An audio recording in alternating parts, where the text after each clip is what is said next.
What's going on, Patriots fans? We unfortunately had a very tough loss in Week 11, but now it's time to get back in the win column against a team that handed us a loss earlier this year in Week 5. The Patriots will head south to take on the Miami Dolphins, and as you guys can see right now, Vegas isn't loving Drake Maye going up against Tugovoila, so it's ready for Drake Maye to prove them wrong. Let's go ahead and jump into our preview on today's episode. I am your host, Allie Barefoot, and we will be live on Sunday. I am back from my last week hiatus. My brother got married, so Jack Lotteray took over. Thank you guys so much for all those who showed out in Week 11. I read your comments. They meant the world to me. But I will be back this week going head-to-head with our Dolphins host, Nick Roloff, because it's always F.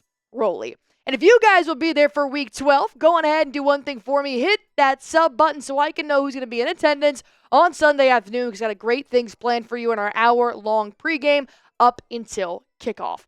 All right, now let's get into the keys to victory. Number one, I feel like we really need to discuss the secondary and what happened last week with Christian Gonzalez, Puka Nacua, and Cooper Kupp, and why it's so important for that to never happen again. We need Christian Gonzalez to shadow Tyreek Hill like one of those puffles in Club Penguin. We need him to be white on rice.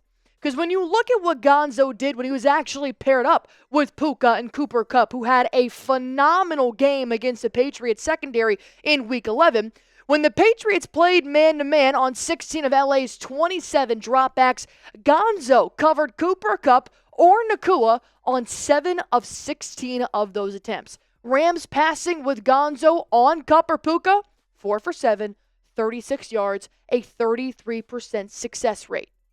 The Rams passing with Gonzo on any other wide receiver, 6 for 9, 146 yards, 3 touchdowns, and 66% success rate. I'm not going to say this is the reason why the Patriots lost, but I'm also not going to not say that.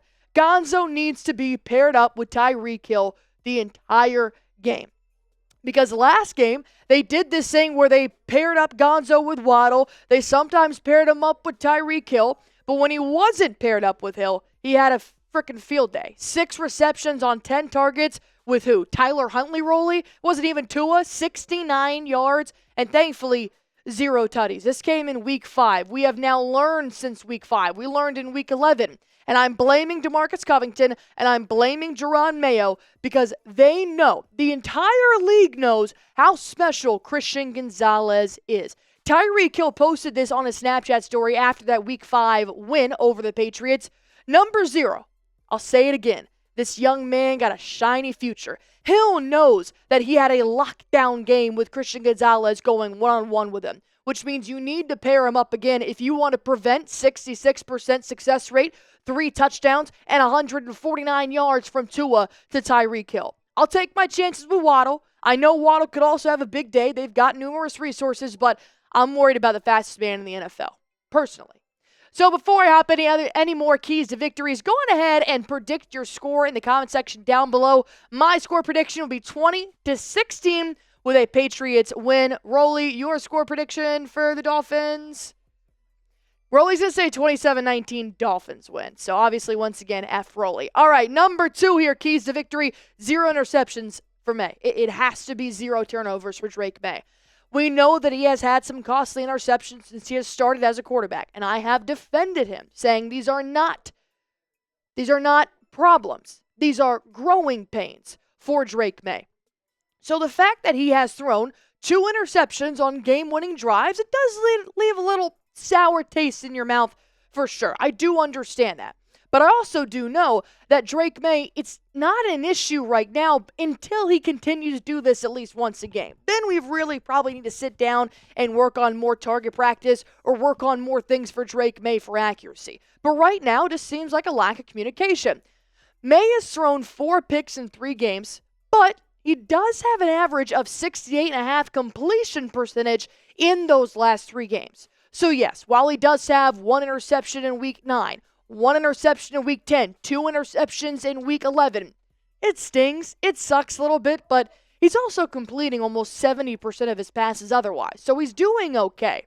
And when you look at it, the Dolphins actually have the 21st ranking in the NFL when it comes to interceptions. They have 6 picks so far. So Drake Maye's not going up his hardest challenge yet, like the Detroit Lions, who are crushing the league in interceptions. So this should be a good game for Maye to get back on the right path to not turn the ball over, especially if there is a game-winning drive. Overall, I think it comes back to AVP. I think that he needs to create plays that will help Drake Maye succeed. I know, it sounds crazy for an offensive coordinator, right? I really like how they used last game against the Rams, just quick slants, quick outs, just continuously getting the ball to receivers in quick motions. I think Drake Maye does best with this, although we know he can avoid pressure if he needs to, and we know that he can be mobile. I think that when you diversify the wide receivers, when you diversify it, give me 2 quick outs and then give me a 20-yard pass upfield, it does actually work for the Patriots. They proved that last week. But I'm going to lean on AVP to use his brain and actually cook something up. All right, I got 2 more keys to victory here ahead of the Patriots matchup versus the Dolphins on Sunday. But before I jump into that, let me tell you guys about PrizePicks, the #1 daily fantasy sports app in America. If you guys aren't playing PrizePicks right now, what are we doing? If you guys want to test out your skills, just you versus you, well, PrizePicks is the app for you. All you guys have to do is just pick more or less on a player's projected stats, and you can win up to 100 times your money with as little as 4 correct picks. Not to mention, withdrawing is so easy. You can get your money as soon as 15 minutes after you do withdraw. I play PrizePicks every single game day. And if you guys want to go ahead and play with me along with other 10 million active users across 30 different states, including Cali, Georgia, Texas, and Florida, then go on ahead and get started today. If you guys want to test out your skills, you can obviously see here whenever I play PrizePicks, whether it's from weeks ago, for Sunday, whatever, I always pick more.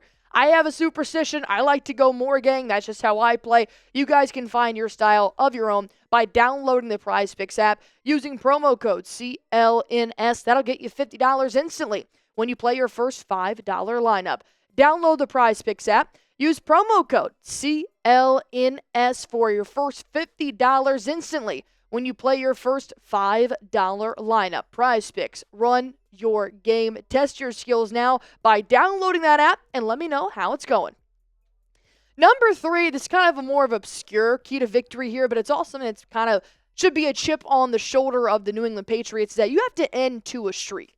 Tua's got your number through and through, in New England, out of New England. And I think it's about time that streak does end. Tua is 6-0 against New England in his time playing for the NFL. And we know we didn't face Tua in Week 5 either, and they still beat us with Tyler Huntley. Use that as motivation. Tua is coming in here with a career-best 216.5 yards going up against the New England Patriots. Almost 70% completion rate. So we know that, secondary hasn't always been his friend. And then 4 interceptions, and he averages about 7.1 yards per attempt. So Tua knows how to throw the ball in Foxborough and in Miami. He knows how to work the defense of the New England Patriots. But they're coming off 3 games, one of those being a win where they really tested teams' offenses, including Sean McVay's and the Los Angeles Rams. But the only thing is, when you play the Rams, you let the quarterback go untouched. That makes a difference. When you put hits on Tua multiple times or even pressure and make his job a living hell, it's going to force him to create mistakes. You cannot let Tua go untouched the way you let Matthew Stafford go untouched, or else it's going to be another very long game for the defense. All right, another question here for you guys. Which defensive player needs to step up in Week 12? I'll be looking to the edges. I'll be looking to the pass rushers. I'll be looking to Keon White. That's my guy. I'm watching him on Sunday. You guys let me know in the comment section down below. Number 4, Born Booty Pop. It's like boom, pop, pow. Those are Drake Maye's 3 top wide receivers. I don't care what anybody else says. Those are the 3 that continuously get open for Drake Maye. Not only get open, get the first down for the Patriots offense and find the end zone time and time again. In Week 11, they solidified this. And that's why I want to keep going back to those 3 every single game moving forward. In Week 11, you had Kayshon Boutte taking majority of the snaps for a receiver, 96%. He played 73 offensive snaps. Demario Douglas sat at 43, 57%. Kendrick Bourne, 36 snaps, 47%, but believe it or not, Bourne actually had the most productive day out of all three of these receivers. 5 receptions on a team-high 70 yards and 1 touchdown, which was the first touchdown other than Verdarian Lowe's, which came in the second half. Pop Douglas, 4 receptions for 59 yards. Still, you almost have 2 receivers right there over 60 yards, which is huge for Drake Maye. And then you have Kayshon Boutte, 4 receptions for 33 yards. I'll still take that. That is at least attempting to move the chains. If you diversify your play calling and you hit these receivers, you already know that you tend to use Boutte on your go routes. You tend to use Kendrick Bourne in the flats, and you tend to use Demario Douglas on your slants. Then you're going to make the defense have to work. I'm not an offensive coordinator, and I can tell you that. But you guys can tell me things as well. What are your keys to victory for the Patriots to finally end Tua Tagovailoa's win streak against New England? He's 6-0, and that needs to end on Sunday. Go ahead and comment that, and as always, feel free to hit that sub button if you guys haven't already, if you join us live on Wednesday at noon Eastern.